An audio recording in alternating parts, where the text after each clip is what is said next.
bonjour à tous. Est-ce que je vois donc dans les présents, il y a des fidèles, hein. Merci à vous de venir à tous ces meet-up liés à Shield, à voir un peu l'évolution de Shield. Et notamment, donc aujourd'hui, un petit rétex sur le retour d'expérience de Pierre-Maxime ici présent, donc, qui est en Roumanie et qui a profité donc de tout l'écosystème Shield jusqu'à finalement le décollage en mission. Et donc aujourd'hui, donc son petit retour d'expérience. Donc revenons un peu sur le menu d'aujourd'hui. Donc on va réexpliquer un peu le concept de Shield, pourquoi, comment cette offre est arrivée. Pierre-Maxime va se présenter et puis il va nous parler un peu de tout ce qu'il a pu faire au sein de Shield. Alors Shield, rappelez-vous, donc c'est l'offre de cybersécurité d'Extia avec François, mon acolyte. Donc on a été désireux de pousser la cybersécurité encore plus loin avec finalement des tests d'intrusion et des audits pour nos clients.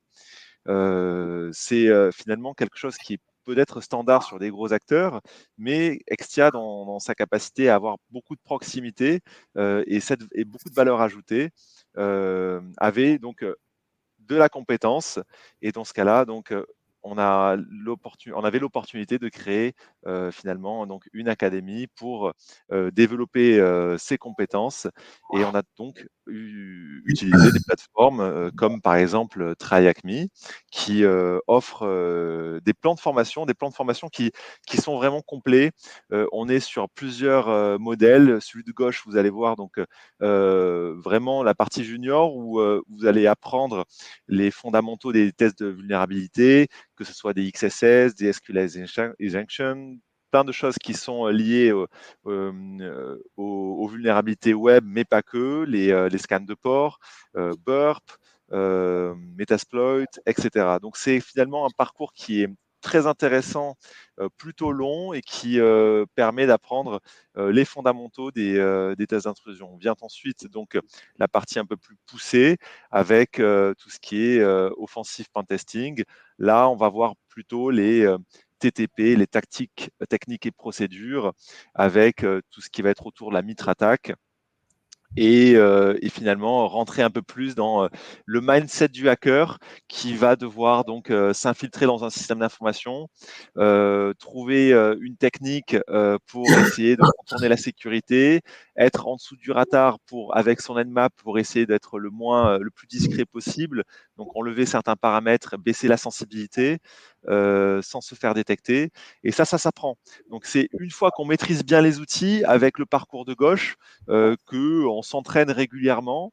On arrive donc sur ce nouveau parcours où on réfléchit plus sur un mécanisme donc de méthodologie, et vient ensuite donc la Red Team, donc c'est-à-dire finalement les tâches d'intrusion donc en équipe où on se partage le travail finalement, et ça peut être donc voilà quelqu'un qui s'occupe vraiment de la partie stratégique, qui va écrire sur une feuille, voilà, on va passer par telle étape, on va utiliser tel paramètre, et qu'on évite le plus souvent les redondances, parce que ce sont les redondances qui vont signaler le SOC, qui vont créer une alerte au niveau du SOC.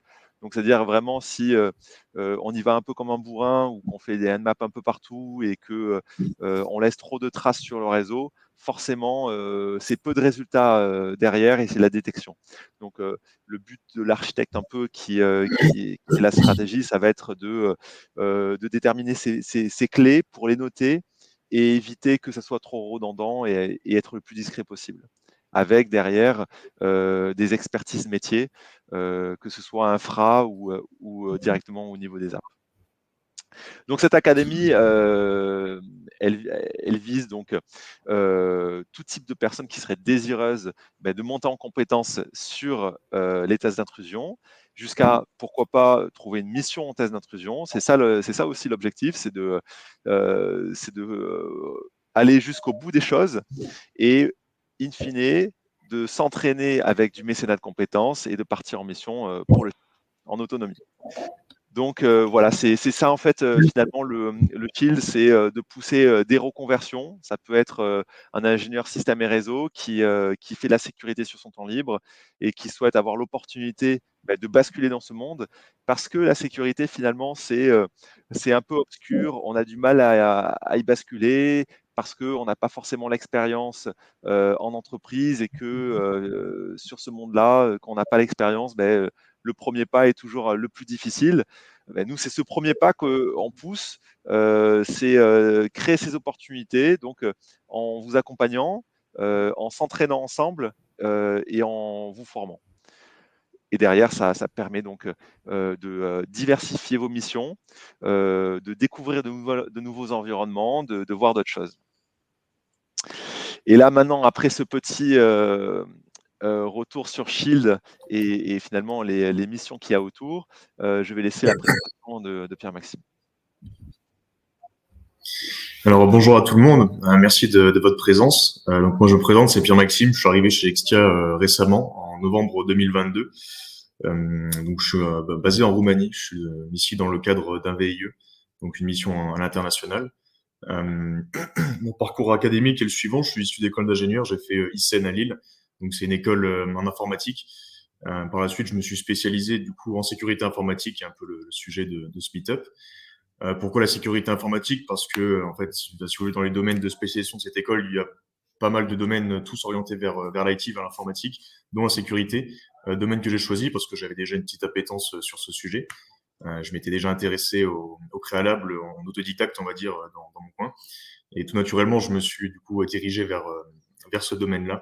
Donc, deux masters spécialisés en sécurité informatique. Donc, sécurité informatique, c'est très, très large, comme a pu déjà un peu le détailler Nicolas.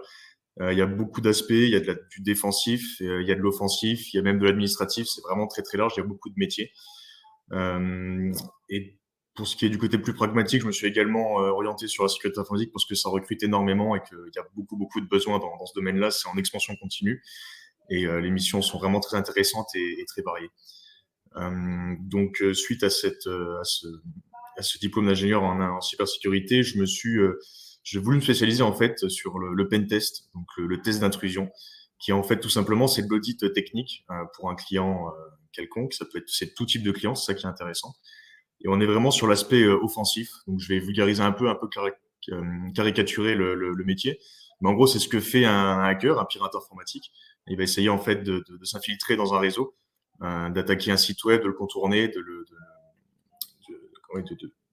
l'utiliser à des fins malveillantes, on peut dire. Ici, c'est un peu le même principe, mais alors dans le sens où en fait, on est en partenariat clairement avec le client et on doit l'objectif est de trouver les vulnérabilités sur le système qui est audité. Ça peut être un site web, là j'ai mis différents exemples. Ça peut être objet connecté, une application mobile, c'est vraiment très très large. Et l'objectif est vraiment de découvrir le plus de vulnérabilités possible pour en fait montrer aux clients où sont les points noirs, qu'est-ce qui bloque et comment au final se protéger. En fait, l'objectif, c'est de faire le travail du hacker avant le vrai hacker, celui qui va venir pour des raisons plutôt malveillantes et financières, et de faire en fait un petit peu cet audit-là pour pouvoir se protéger par la suite. Et c'est quelque chose, des intrusions, le pentest, qui est énormément demandé par tout type de clients, tout type d'infrastructure. Et on retrouve ça un peu partout. Et voilà, c'est pour ça. Et de mon point de vue aussi, c'est le côté le plus fun. Voilà, on est payé à attaquer des ressources informatiques. Donc c'est pour ça que je me suis orienté là-dessus. Donc c'est pas pour autant que je suis fermé aux autres aspects de la cybersécurité.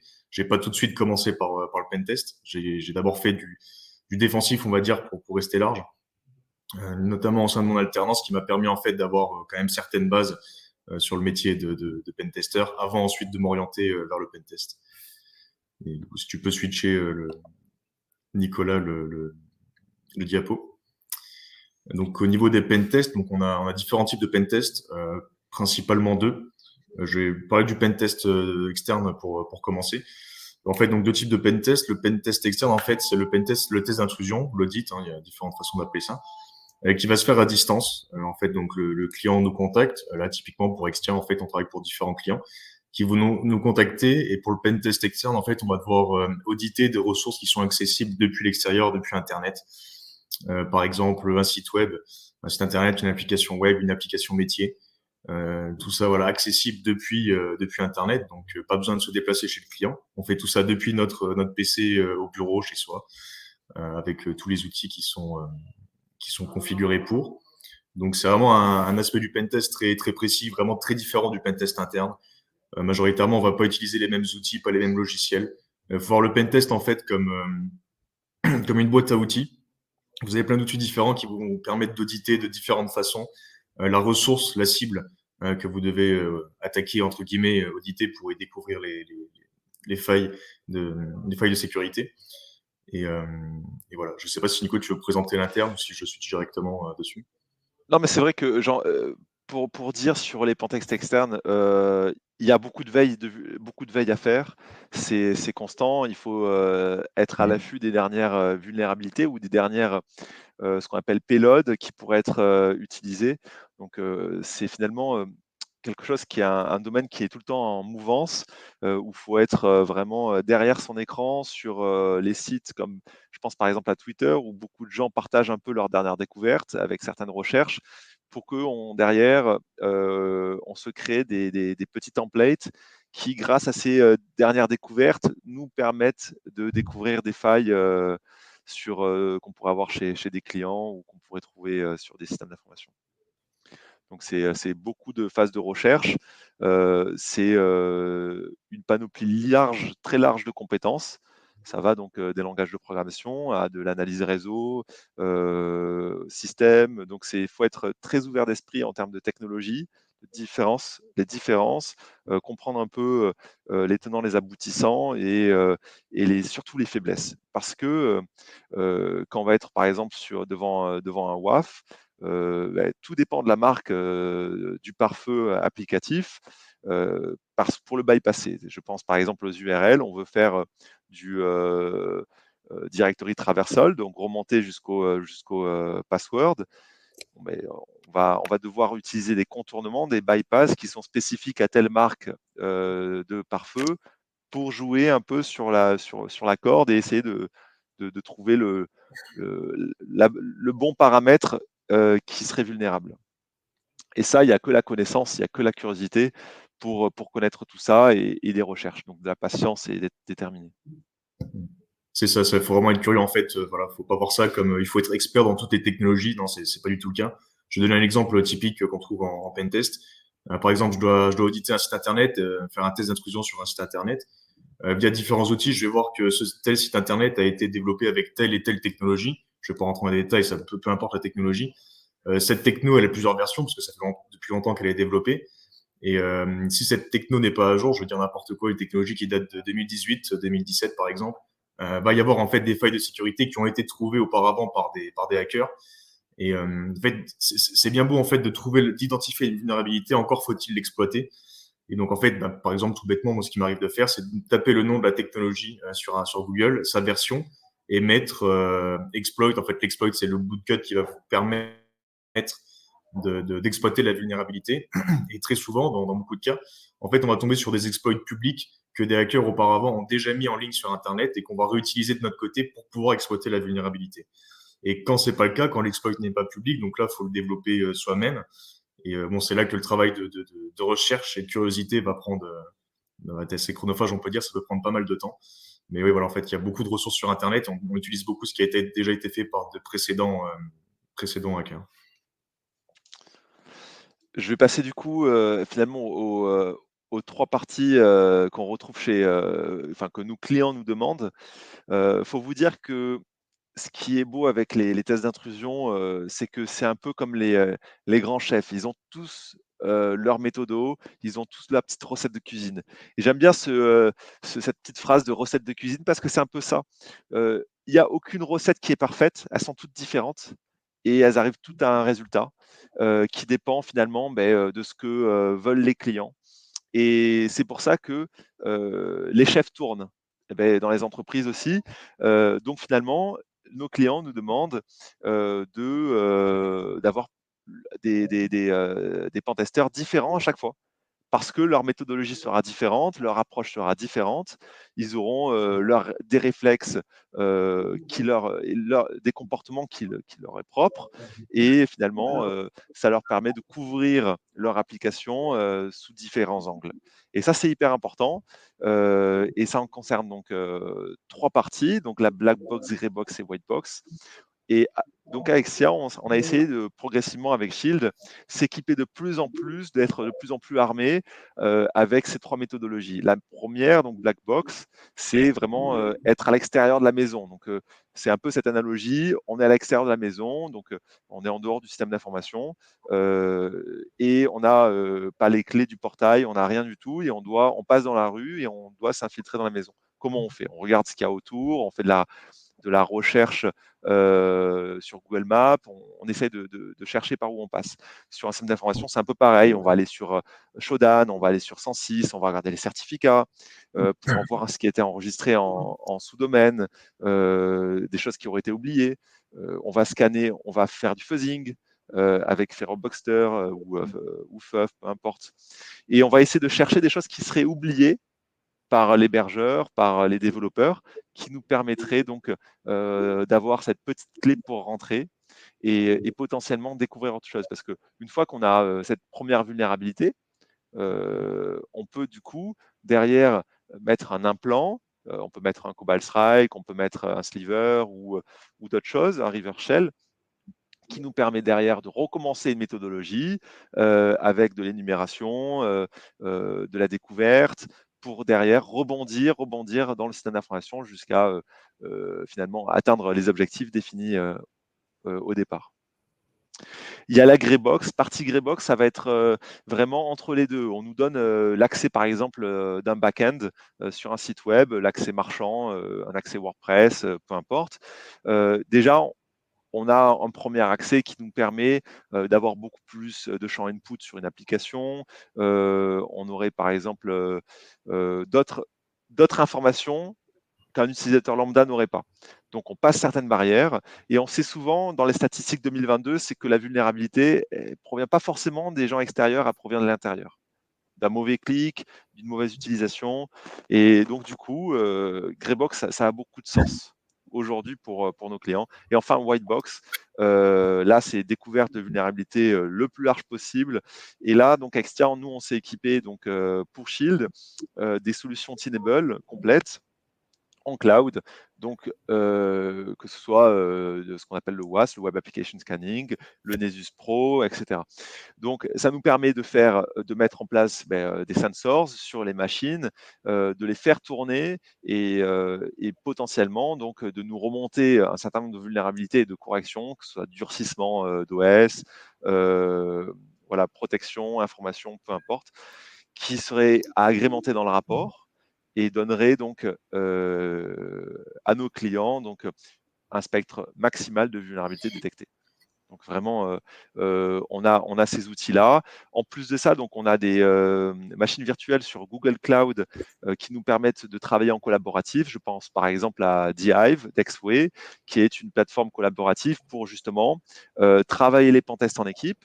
Donc on a une roadmap de pentest, on se partage suivant les pentesters la charge, et puis on importe les résultats de Nuclé, de Hamas, de Nessus dans l'outil, ils traitent tout ça et on peut se partager le travail, se créer des issues, des vulnérabilités, définir la criticité et automatiquement générer le rapport. Donc, on a un certain nombre d'outils comme cela qui sont mis à disposition pour Shield, qui sont à prendre en main et qui permettent donc le travail en équipe, mais surtout une meilleure détection. Je te laisse la parole. Et juste, si je peux revenir sur la slide précédente, Nicolas, tu peux juste revenir sur la slide, ouais, parfait, merci. Juste pour préciser, parfois, en fait, vous voyez trois différents modes de pentest, ça ne veut pas dire que un pentest est cantonné à seulement un mode de pentest. On peut, par exemple, faire du black box, du gray et du white box sur le même pentest. Par exemple, le client, en fait, peut commencer par nous demander une approche black box sur la ressource auditée, donc aucune information, rien du tout. Je donne un exemple avec le pentest externe sur un site web. Il va juste vous donner les sites web et puis voilà, à vous de vous débrouiller pour essayer de le détourner. Si on trouve rien en black box, ce qui peut arriver, donc on n'a pas que moyen de s'introduire dans le système d'information, on peut ensuite passer en grey box et contractuellement c'est possible. Et par la suite, une fois que le grey box est terminé, passer en white box. Voilà, je veux juste dire que les trois sont possibles pour un seul pentest. En fait, c'est à la demande du client en fonction de ses besoins. C'est bon, tu peux repasser sur. Ouais, parfait. Donc là, je vais vous faire mon retour d'expérience sur le Shield du coup, parce que ça fait quoi? Ça fait du coup 2 mois que je travaille en fait en interne pour Extia sur l'offre Shield.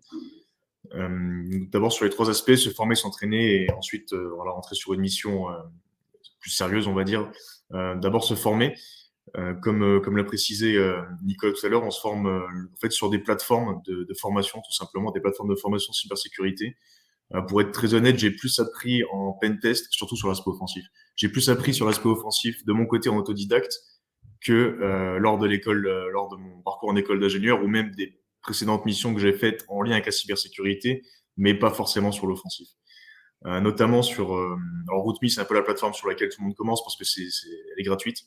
Donc en fait, les 3 plateformes sont un peu préparées, elles vont vous proposer des challenges en fait de sécurité, des technologies à craquer. Donc souvent elles sont parce qu'elles sont pas, c'est des anciennes versions qui sont pas à jour avec des exploits qui sont publics. Donc ça va être à peu près le même parcours pour le même type de challenge pour les trois plateformes. Et Try Hack Me et Hack the Box qui sont, alors il y a une version gratuite mais qui vous donne pas accès à grand chose et une version payante qui doit être à 10 euros par mois, quelque chose comme ça. Et nous, au sein de l'académie chez Extia, l'académie cybersécurité, on utilise Try Hack Me, qui est, à mon sens, la plateforme la plus pédagogue, dans le sens où, voilà, elle explique vraiment, on peut se former sur beaucoup d'aspects de la cybersécurité. Et c'est vraiment très pédagogue. Je ne sais pas ce que tu en penses, Nicolas, de ton côté sur cette plateforme-là. Exactement, c'est du coup Achille on fournit donc des licences premium justement pour se former avec derrière des CTF à faire. Mais ce qui est intéressant, c'est une fois la formation, parce qu'on est obligé d'y passer, c'est comment s'entraîner dans des cas réels. Donc là, c'est vraiment, on a le mécénat de compétences, c'est une bonne action, mais c'est surtout pouvoir avoir une cible réelle sur laquelle vraiment se focaliser. Et ça change la donne. On n'est plus sur des labs théoriques ou plus ou moins pratiques. On est sur des vrais challenges où on a une URL de test qui est prévue par une DSI. Et là, on doit vraiment s'entraîner pour de vrai avec derrière aucun objectif sur le résultat. Le but, c'est toujours d'apprendre, de monter en compétences, mais sur des vrais cas. Et là, on en a eu quelques-uns déjà à Shield. Ça permet donc de pouvoir s'éclater autrement que sur des labs. Et enfin, donc, entrer en mission. Aujourd'hui, on a de plus en plus de clients qui nous font confiance. La proximité, la diversification des missions, finalement, et les compétences de nos consultants font que aujourd'hui, on intègre le marché ETI, on intègre des marchés grands comptes, comme par exemple les banques. Je vois que l'heure tourne. On va avancer donc sur la partie donc Pentest Web, donc Fondation du patrimoine, qui était donc dans le cadre du mécénat de compétences. Et toi, Pierre-Maxime, du coup, tu as participé à ce pentest. Exactement, ouais. J'ai première mission premier pentest en fait chez Extia dans le cadre de l'offre mécénat, qui en fait c'est un petit peu un accompagnement pour les associations. Là typiquement c'était pour la Fondation du patrimoine qui est du coup pas forcément mature sur sur les enjeux de cybersécurité. Et du coup en fait c'est une prestation gratuite qu'on propose en fait pour des associations. Donc ici Fondation du patrimoine en fait on leur a proposé du coup d'auditer leur site internet. Donc on a ici j'ai précisé un petit peu l'aspect comment dire organisationnel contractuel du pentest. Donc durée des tests 1 semaine. Les pentests pour préciser un petit peu que ce soit interne ou externe, généralement ça dépasse pas 1 semaine. C'est assez court du coup c'est ce qui est intéressant parce que ça permet de switcher semaine après semaine sur différentes missions. On voit vraiment beaucoup de choses. C'est très diversifié. Donc sur les ressources à auditer en fait, donc contractuellement en fait on a deux cibles à auditer. C'est le périmètre en fait, c'est le périmètre donné. Donc ici www.fondationpatrimoine.org qui est le site de production, c'est vraiment le site que publie en fait Fondation du Patrimoine sur internet que vous pouvez joindre. Et le site de test, donc ça c'est le site sur lequel ils font leur mise à jour, leur modification. Ils font ça d'abord sur le site de test et une fois que c'est validé, ils le passent sur le site de production. Donc typiquement lors d'un pentest, c'est plus généralement, on va faire les tests sur le site, l'audit sur le site de test. En fait, ça va nous permettre de bombarder un petit peu au niveau des attaques. Et si jamais on fait tomber un serveur ou quoi que ce soit, si c'est sur le site de test, c'est moins grave que sur le site de production. Parce que si vous faites tomber le site de prod, là, c'est une communication qui est coupée, les clients peuvent plus joindre le site. Donc là, ça va vraiment être très litigieux pour l'entreprise. Donc ici, le site de test, www, donc là, ils sont juste mis test-tension-patrimoine.fr. Faut savoir que le périmètre, il est très, comment dire, il est fixe. S'il y a les deux URL là, j'ai le droit d'auditer que les deux URL là. Même si lors de l'audit, je vais trouver d'autres ressources qui sont peut-être liées à la Fondation du patrimoine, d'autres adresses web, pardon, d'autres sites internet, des adresses IP aussi potentiellement en lien avec la Fondation du patrimoine, je n'aurais pas le droit de les auditer parce que contractuellement, c'est pas autorisé. Contractuellement, j'ai uniquement le droit de tester les deux adresses là. Et c'est toujours comme ça avec le client. Le périmètre est spécifique et on n'a pas le droit de dériver et de passer sur autre chose. Donc ici, tout simplement en fait, j'ai essayé donc j'ai audité en fait le site de la fondation dans l'objectif de trouver des vulnérabilités, ça vous l'aurez compris. J'ai mis en fait en dessous quelques exemples de vulnérabilités. Alors OWASP Top 10, en gros c'est le WebStudy, en fait, c'est une plateforme qui va répertorier le top 10 des plus grosses vulnérabilités web qui sont généralement trouvées par les hackers lors des piratages informatiques sur tout type. Donc, on a de l'injection de code, en fait. Donc, bon, je ne vais pas rentrer dans les détails très, très techniques, le but n'étant pas de vous perdre, mais en gros, ça va être des vulnérabilités qui vont nous permettre de détourner l'usage principal du site Internet. Dans les livrables également, faut savoir qu'en fait, donc on a le pen test pendant une semaine et généralement on garde une journée à la fin pour la rédaction du rapport, qui est vraiment la finalité du pen test en soi. C'est vraiment très important parce qu'en fait, c'est dans ce rapport d'audit qu'on va livrer au client, qu'on va donner toutes les explications sur le pen test qui a été fait, les vulnérabilités trouvées, le descriptif, les remédiations. Je reviendrai dessus après parce que les prochaines slides sont sur ça. Et voilà, faut comprendre que le rapport d'audit, c'est vraiment extrêmement important parce que c'est ce qui va permettre se protéger suite à l'audit qu'on a mené pour lui. Et un support de restitution. Alors en fait, oui, il faut aussi savoir que le rapport c'est une chose, c'est un livrable. Et il faut aussi savoir qu'on a une réunion de restitution avec le client à la fin du pentest, tout naturellement. Donc à la fin du pentest, on prend un certain temps avec le client pour lui expliquer en visio, en réunion, ce qu'on a fait pendant le pentest, qu'on a trouvé et quels sont les conseils qu'on a lui apporter pour pouvoir remédier aux vulnérabilités trouvées.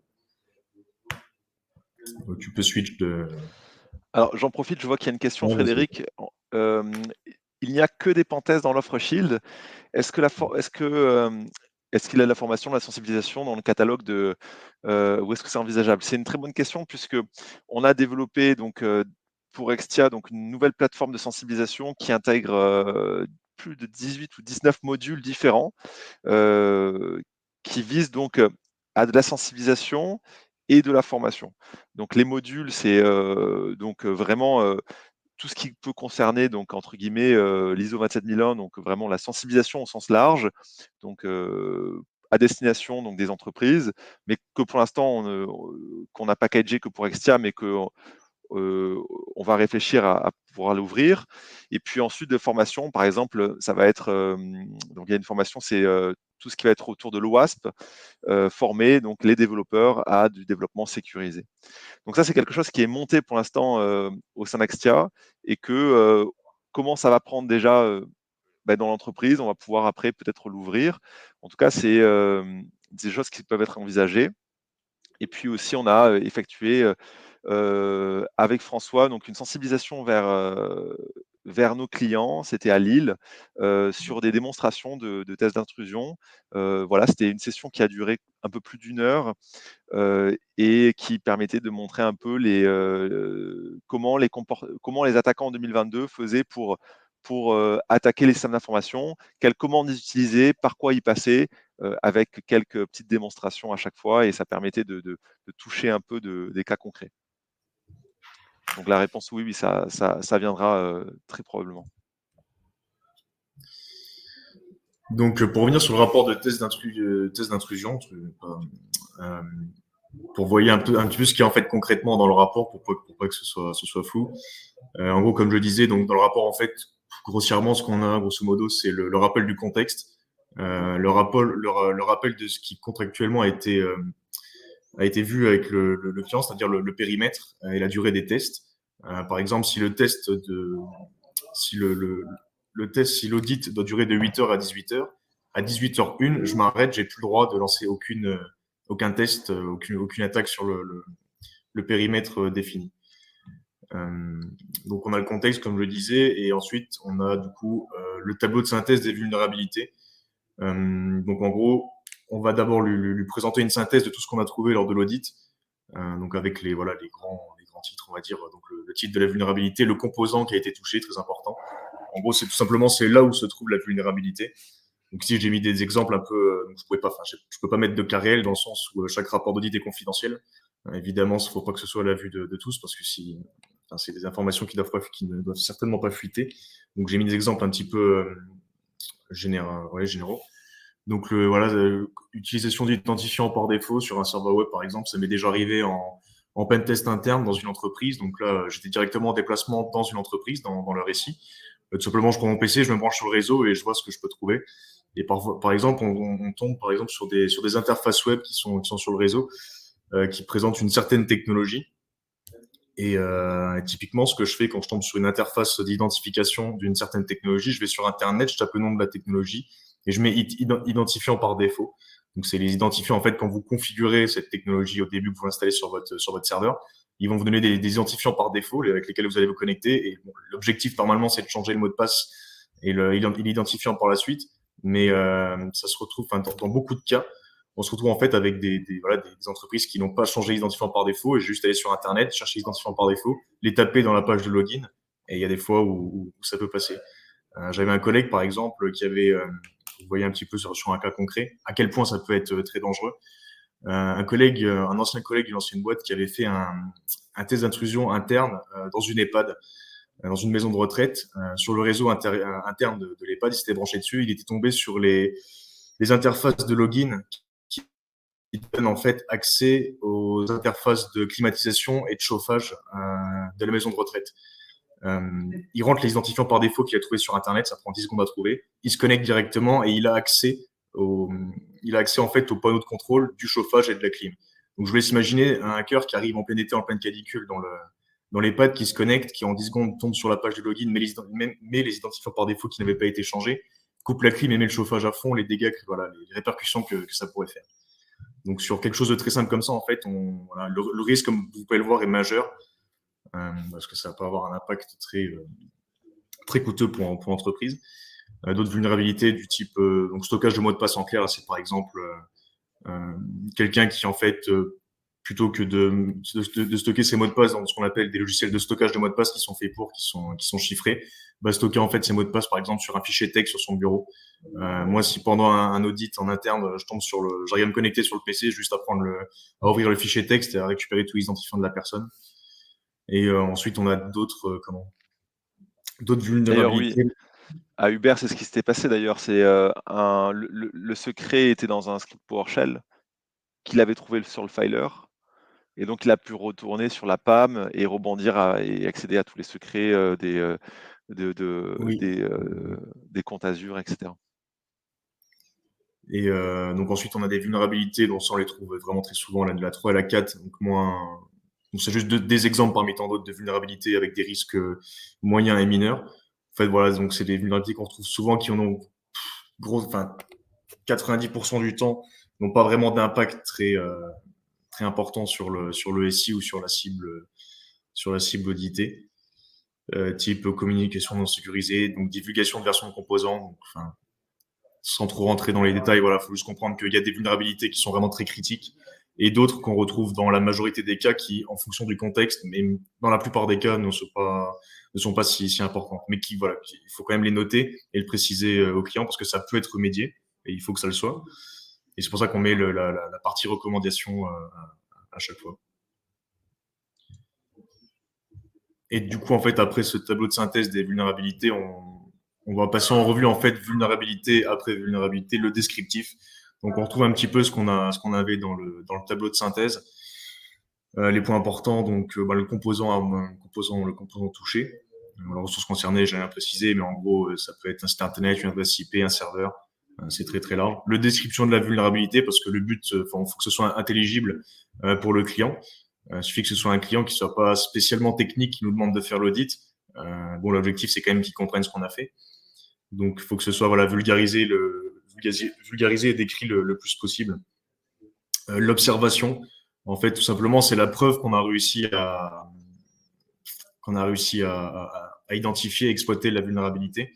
Donc, dans le cas de la divulgation de versions de composants, c'est pas une énorme faille de sécurité en soi, mais voilà, faut préciser sur quel techno ici. Bon, c'est AX 5.3. En gros, c'est un système d'exploitation exactement comme Windows ou Linux, avec la version du système d'exploitation qui normalement devrait être cachée, enfin en tout cas pas divulguée à n'importe quel utilisateur.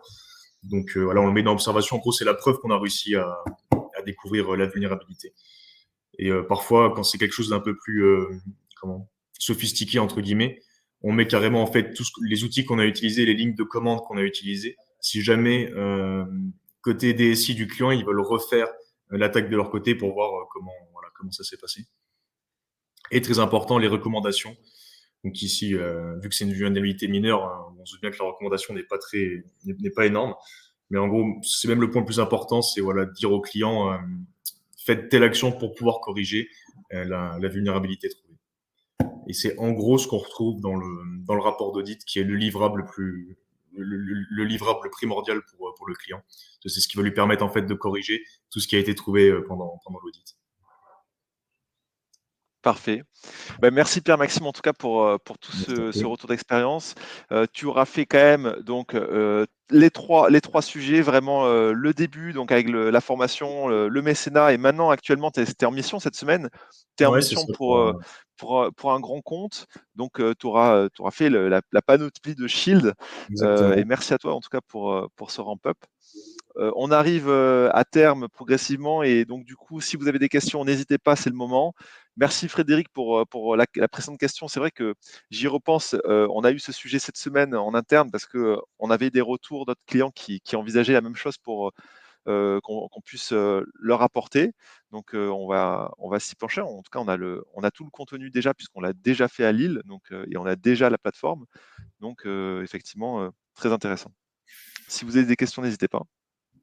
C'est le moment. J'en Je profite passe. pour vous remercier quand même, tous les deux, Pierre-Maxime et Nicolas, pour cette présentation. Merci pour tous les participants. Si vous avez des questions, encore une fois, n'hésitez pas dans l'onglet questions, dans l'onglet chat. Il y a aussi 2 questions qui ont popé dans l'onglet sondage. Si vous avez 30 secondes, vous pouvez y répondre. C'est très, très rapide. Donc, profitez encore des quelques minutes précieuses que Nicolas et Pierre-Maxime nous accordent. En tout cas, vous avez un contact si vous avez besoin, c'est shield@extia.fr. Sachez que l'académie et le modèle Shield, c'est un modèle qui fonctionne. C'est une académie qui grandit, qui se forme et qui s'entraide. L'objectif, c'est qu'on pousse donc la diversification des métiers, la diversification pour atterrir finalement vers des audits, vers des tests d'intrusion, dans des secteurs qui seraient différents. Pousser des reconversions et vous éclater sur un nouvel environnement. C'est ça qu'on veut à Shield. Donc, on a poussé depuis maintenant avec François, que je salue, qui est dans le chat, depuis 1 an. Ça plaît à nos clients et ça vous plaît. Donc, c'est vraiment un gagnant-gagnant dans tous les sens et une montée en compétences certaine grâce au modèle qu'on a construit. Donc, n'hésitez pas, c'est shield@extia.fr pour les curieux et on fait un point ensemble pour voir comment on peut vous intégrer, comment on peut répondre à des nouveaux besoins clients aussi.